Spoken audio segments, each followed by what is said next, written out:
অনেক এগিয়ে বাংলা, উন্নয়নে কেউ পারবে না, পৃথিবীর সেরা বাংলা, বিশ্ব বাংলা। আমার রামায়ণ, মহাভারত, কোরআন, বাইবেল শেষ হয়ে যাবে, তা আমার কাহিনী পুরোবে না। 67টা স্কিম আমরা চালাই, ছোট থেকে বড়, জন্ম থেকে মৃত্যু। আসসালামু আলাইকুম ওয়া রাহমাতুল্লাহ।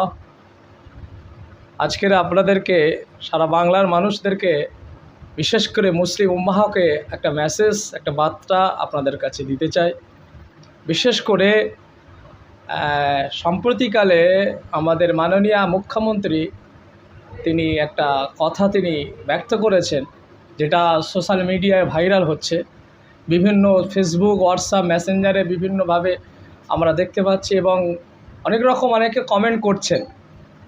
তো এ বিষয়ে কি বলবো, যেহেতু তিনি যে কথাগুলো বলেছেন খুবই নিন্দনীয়, এটা আমি নিন্দা জানাই, ধিক্কার জানাই। বিশেষ করে তিনি যে বলেছেন রামায়ণ, মহাভারত, বাইবেল, কোরআন শেষ হয়ে যাবে, আমার উন্নয়নের ধারা শেষ হবে না। তো মাশাআল্লাহ উন্নয়ন হচ্ছে, ঠিক আছে, আমরা দেখছি। তো ঠিক আছে, আপনি উন্নয়ন করুন না, আপনি রাজনীতি করুন, আপনি সামাজিক কাজ করুন, আপনি বেকার যুবকদের চাকরি দেন, যারা অভাবীও তাদেরকে অভাব পূরণ করার অসুবিধা নেই। কিন্তু আমরা দেখে আসছি বিভিন্ন প্রিন্ট মিডিয়ায়, ইলেকট্রনিক মিডিয়ায়, আমরা সোশ্যাল মিডিয়ায়, যে বিজেপি রাজনীতি করছে ধর্ম নিয়ে। আর আপনাকে তো আমরা দেখিনি রাজনীতি করতে ধর্মকে নিয়ে। আপনি একটা নতুন করে আবার সংযোজন করলেন, আপনাদের পশ্চিমবাংলায় রাজনীতির ভিতরে আপনি একটা সংযোজন করলেন যে আপনি ধর্ম নিয়ে একটা রাজনীতি করছেন।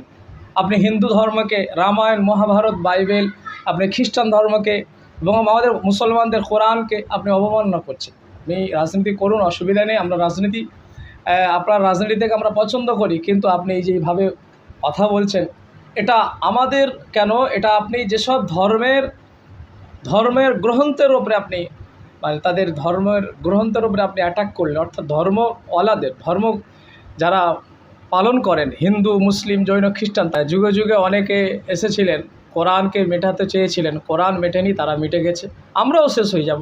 আমাদের একটা বয়স নির্দিষ্ট আছে, আমাদের বয়স শেষ হয়ে যাবে, আমরা দুনিয়া থেকে সবাই চলে যাব, কিন্তু আল্লাহর কোরআন বাকি থাকবে। উনি যদি এটা জেনে শুনে বলে থাকেন স্বইচ্ছায়, তো আমার মেসেজ থাকবে, বার্তা থাকবে, আমি মুসলিম হিসাবে এটা ওনার কাছে একটা দাবি থাকবে যে আপনি কথা উইথড্র করে নেন। যদি জেনে শুনে বলে থাকেন, ভুলে যদি বলে থাকেন, ভুল করে বলে ফেলেছি, আবেগে বলে ফেলেছি, তাহলে আপনি জাতির সামনে এসে, মিডিয়ার সামনে এসে বলে দেন যে আমি এইসব ধর্মগ্রন্থের নাম নিয়ে যে কথাগুলো বলেছি, এটা আমি ভুল বলে ফেলেছি, আমার মিস্টেক হয়ে গেছে। এটা আমার মেসেজ থাকবে, এটা আমরা নিন্দা জানাই এবং আমরা এটা ধিক্কার জানাই।